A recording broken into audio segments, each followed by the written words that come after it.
ఆ పిచ్చి పీను కారణంగా మళ్ళీ అప్పు చేసి ఇంత సామాను కొనుక్కోవాల్సి వచ్చింది.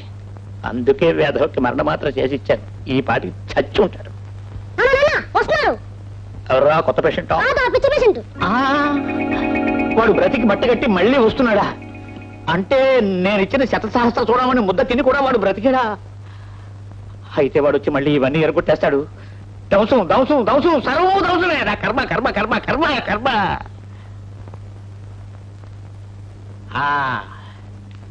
నేను కొనుక్కున్న సొమ్మును వాడొచ్చి వాడెవడు విరగొట్టడానికి నా సొమ్మును నేనే ధ్వంసం చేసుకుంటాను.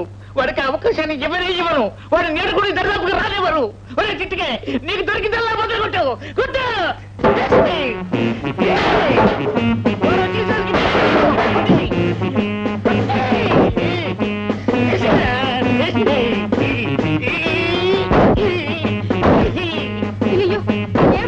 ఏమిటండి అన్యాయం?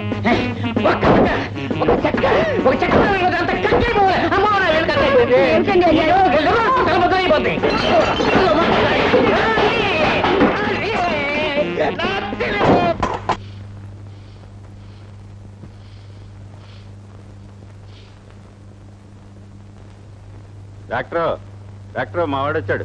అక్కర్లేదు. వారు ధ్వంసం చేయడానికి ఇక్కడ ఏమీ మిగలలేదు. నేనే ధ్వంసం చేసుకున్నాను. మిగిలింది నేను ఒక్కడే.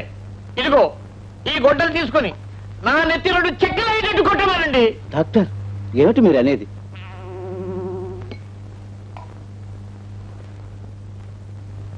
అలా చూస్తారేం డాక్టర్?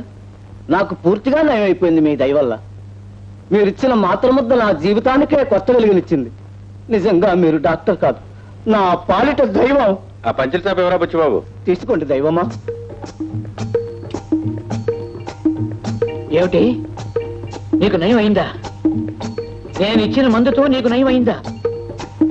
ఉత్తి పుణ్యాన్ని సొలమానంతా ధ్వంసం చేసుకున్నానే, నీకు నయం అయింది. నేను నాశనం అయ్యాను. నీకు నయం అయింది. నేను నాశనం అయ్యాను. నీకు నయం అయింది. నేను నాశనం అయ్యాను. నేను నాశనం అయ్యాను. నీకు నయం అయింది.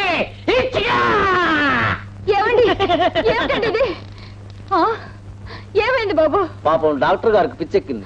అమ్మ నాయనా, మీరేం భయపడకండి. నిన్న నా కోసం ఇచ్చిన మాత్ర ముద్ద నేను సగమే తిన్నాను. మిగిలిన సగం వారికి తినిపించండి. అలాగే బాబు. తీసుకోండి. రేపు తెల్లవారకు ముందే వారిని చాప మీద పడుకోబెట్టి చీకటిగా ఉంటుంది కనుక తలవైపు దీపం పెట్టి ఇది వారికి తినిపించండి. దాంతో నయమైపోతుందండి. వస్తామమ్మా. వస్తాం. ఏమండి కాస్త వేసుకోండి నోట్లో. కడుపు బంగారం గాను. ఏమిటి నిన్న మనం సీసా పెంకులు, పేస్టు, పెనాయిలు అంతా కలిపి నూరేమే, అదే ఇది వేసుకున్నావా? అయిపోదాం. ఇదిగో నేను ఇప్పుడు ఆడినంత నాటకం. ఇలా చూడు, వాడు నయమైందని చెప్పిన వాడిని నమ్మకూడదు. ఈ గోడ ఆ గోడ పైన మిద్దే అంత కూల్చేసి వాడు చంపేస్తాడు. అందుకే పిచ్చి పట్టిందని నాటకం ఆడారే. నాటకం బాలల దినం నాటకంలో నేను ఫస్ట్ ప్రైజ్ సంపాదిస్తాను. వీల్లేదని చెప్తాకి నువ్వెవరు? నేను నాటకంలో రాముడుగా ఆంజనేయులుగా వేసి ఫస్ట్ ప్రైజ్ సంపాదిస్తాను. అవును, ఒక నాటకంలో 2 వేషాలు వేసిన వాళ్ళకి తప్పకుండా ఫస్ట్ ప్రైజ్ వస్తుంది. దానికి గుర్తొస్తుంది, రావణాసుడాశంకే ఫస్ట్ ప్రైజ్ వస్తుంది. రావణాసుడాశానికి ఎవరు ఫస్ట్ ప్రైజ్ ఇవ్వరు, నీకేం తెలీదు. తెలుసు. ఆ మధ్య ఎన్టీ రామారావు సినిమాలో అందరూ రావణాసుడాశం బాగున్నారు. సరే చూద్దాం ఎవరికి ఫస్ట్ ప్రైజ్ వస్తుందో.